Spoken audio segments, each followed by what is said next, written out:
ដែរគឺជាព្រះសិទ្ធិព្រះទីព្រះព្រះតែតែទេវតាតីយុទ្ធទុកាត់ព្រះរងនឹងអត់ទោសបាទដល់អង្គអ្នកណាដែរទទួលកំហុសហើយប្រែចិត្តទៅរកព្រះអង្គដូច្នេះថ្ងៃនេះខ្ញុំសង្ឃឹមថាអ្វីគ្រប់យ៉ាងដែលកូនបាននិយាយមកនេះគឺសិទ្ធិតែជាអ្វីដែលជាសេចក្តីពិតបានបំពេញក្នុងចិត្តបាទអរគុណព្រះអង្គហើយសូមព្រះអង្គបានប្រទានពរដល់កូនទាំងពីរបាទចាត់តាំងពីពេលនេះបាទរហូតបាទចាត់ដៃគ្នាស្រឡាញ់គ្នាបាទពីពេលនេះរហូតបាទទោះជាមានបញ្ហាអ្វី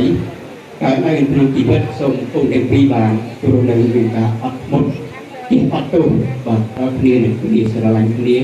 បាទទៅវិញទៅមកដូចជាព្រះសុគ្រីស្ទបានស្រឡាញ់យើងបាទអរគុណបាទសូមអរគុណប្រទានពរប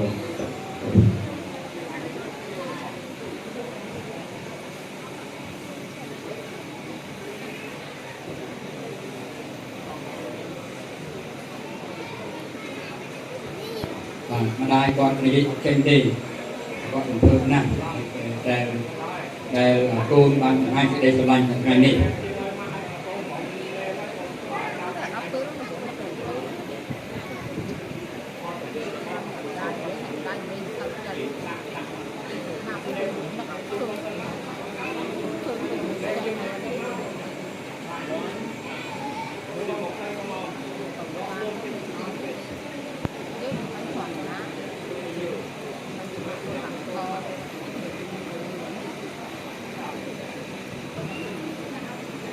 ហើយយើងឃើញថាកូនទាំងពីរពិតជា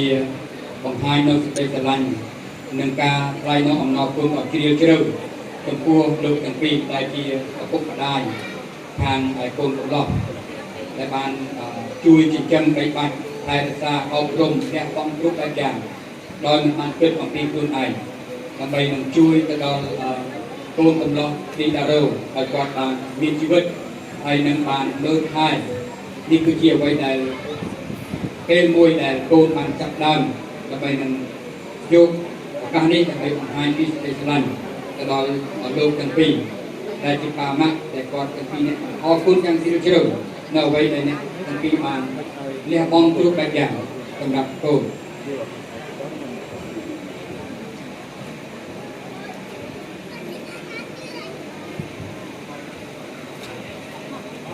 មកខាង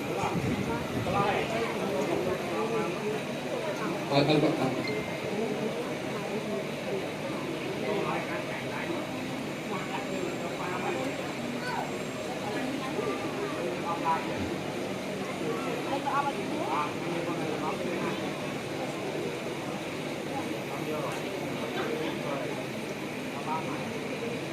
អរគុណចឹងគុណទាំងពីរបានក្រោប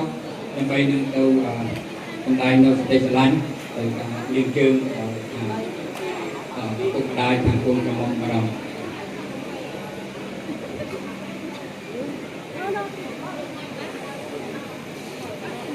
គ្រូអាចឲ្យមីក្រូខាង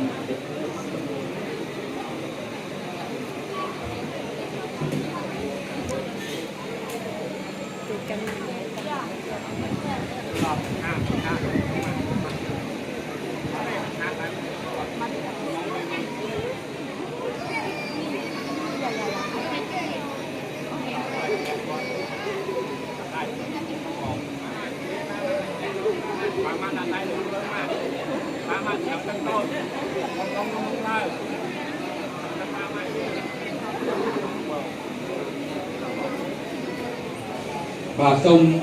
កូនកំឡោះបាននិយាយពីពេជ្រអរគុណដល់លោកទាំងពីរដែលបានយល់ព្រមអនុញ្ញាតនិងស្រឡាញ់គាំទ្រក្នុងអាពាហ៍ពិពាហ៍របស់យើងខ្ញុំសូមអរគុណដល់ក្មេងតែក្មេងចាំតែបាយតែសាងរបស់ខ្ញុំតាំងពីតូចដល់ធំតែថ្ងៃនេះតែអ្នកទាំងពីរបានប្រគល់មាសឲ្យខ្ញុំមើលថ្ងៃក៏ខ្ញុំសូមអរគុណអ្នកទាំងពីរមកអរគុណ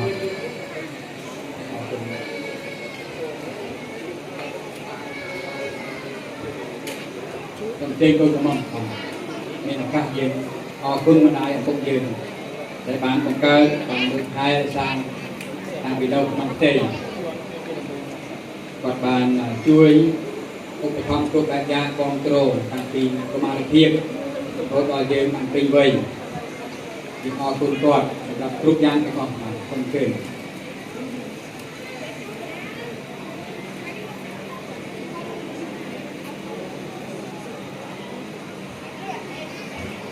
វត្តនេះព្រះបន្ទូលរបស់អង្គ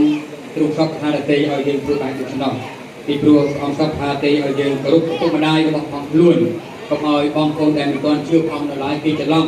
ថានៅពេលដែលយើងជឿដល់ព្រះយេស៊ូវហើយយើងមិនបានធ្វើបុណ្យមិនបានឆ្លាញ់ឪពុកម្ដាយតាមពិតអត់ទេយើងគឺជាអ្នកដែលព្រះបានបង្គាប់ឲ្យឆ្លាញ់ដល់ឪពុកម្ដាយយើងបើសិនជាយើងមិនធ្វើដូច្នោះទេយើងនឹងអាយុអត់វែងទេហើយជាពិសេសកូនទាំងអស់ត្រូវតែគោរពព្រះអង្គនៅក្នុងព្រះម្ចាស់នេះជាព្រះបន្ទូលរបស់អង្គគុណ